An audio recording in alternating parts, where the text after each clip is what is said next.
भगवान शिव को जल कैसे चढ़ाना चाहिए?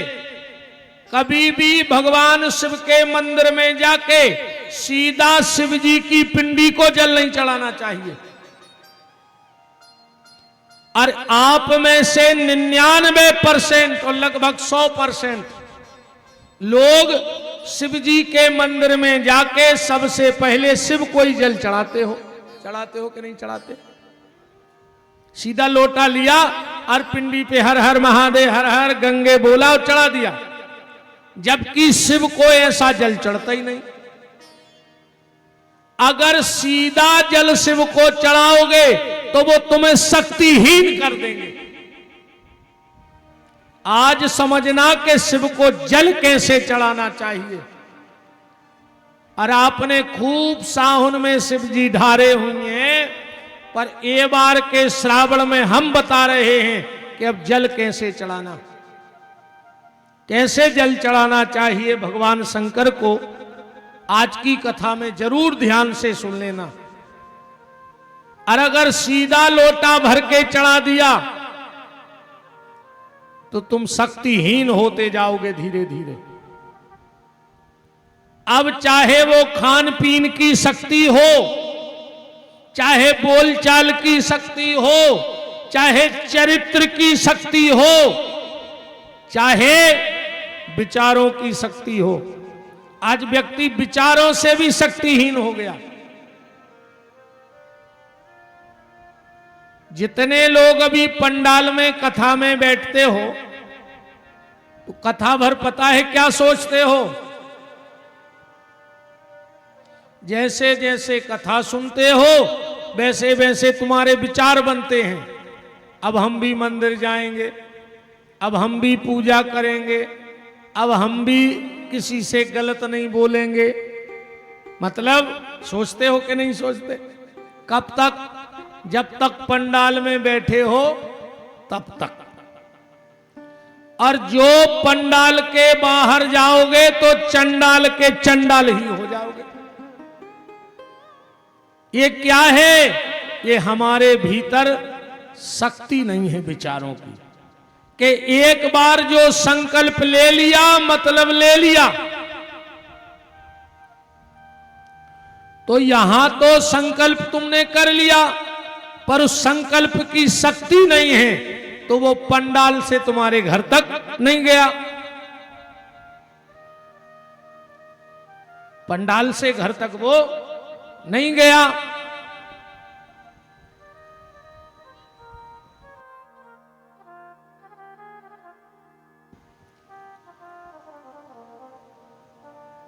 आज जल चढ़ाने का नियम जरूर सुन लेना, अब फिर देखना कि तुम्हारे हर काम में शक्ति कैसे आती है। तो जिसने भगवान शिव को जल नहीं चढ़ाया और जिसने सूर्य को जल चढ़ा के नमस्कार नहीं किया, उसको कभी दान का फल नहीं मिलता है। तो कल सौनक ऋषि सूत जी को से कथा सुन रहे थे और सूत जी ने कल बताया कि भगवान शिव काशीपति कैसे बने। तो सौनक ऋषियों ने प्रश्न किया कि अब आप ये बताओ कि हमने सुना है कि भगवान तो कैलाशपति हैं, तो क्या कैलाशपति शंकर अलग हैं और काशीपति शंकर अलग हैं, या ये दोनों एक हैं? कैलाशपति कौन है और काशीपति कौन है? सूत जी महाराज कहते हैं, ध्यान से सुनो, काशीपति और कैलाशपति में कितना अंतर है। ध्यान से सुनना, काशीपति कौन है और कैलाशपति कौन है? आसीत कांपले नगरे सौम्याजी कुलोद्भवा दीक्षतो यज्ञ दाख्यातो यज्ञ विद्या विशारदा। कामपिल्य नगर में एक यज्ञदत्त दीक्षित नाम के ब्राह्मण रहते थे। काशीपति और कैलाशपति का अंतर बता रहे हैं। कामपिल्य नगर में एक यज्ञदत्त दीक्षित नाम के ब्राह्मण रहते थे। यज्ञ विद्या विशारदः, बड़ा धार्मिक प्रवृत्ति का ब्राह्मण था। नित्य संध्या करना, पुराण वाचना, अग्निहोत्र करना, ये ब्राह्मण का धर्म होना चाहिए। खाली ब्राह्मण की जाति में जन्म लेना ही सब कुछ नहीं है। ब्राह्मण की जाति में जन्म लेना ही सब कुछ नहीं है। और अगर जाति का अभिमान हो गया हो तो कान खोलकर मेरी एक बात सुन लो। परमात्मा के घर में तुम्हारी जाति का हिसाब नहीं होना। परमात्मा के घर में तुम्हारे कर्मों का हिसाब होगा कि तुम किस जाति में गए और तुमने कौन सा कर्म किया। अब बहुत बड़ी जात में भाई और कौठाड़े सुंगरा पटाए हुए तो तुमसे अच्छा तो वो छोटी जाति में जन्म लेने वाले संत श्री रैदास थे। कम से कम उनके कठोते में गंगा तो प्रकट हो गई। आज तुमने शिशियों की शिशियां खाली कर मारी। ऐसी जाति से कुछ नहीं होने वाला। तो जाति का अभिमान बिल्कुल मत करना, क्योंकि परमात्मा के घर तुम्हारे कर्म का हिसाब होगा। तुम्हारे कर्मों का हिसाब होगा।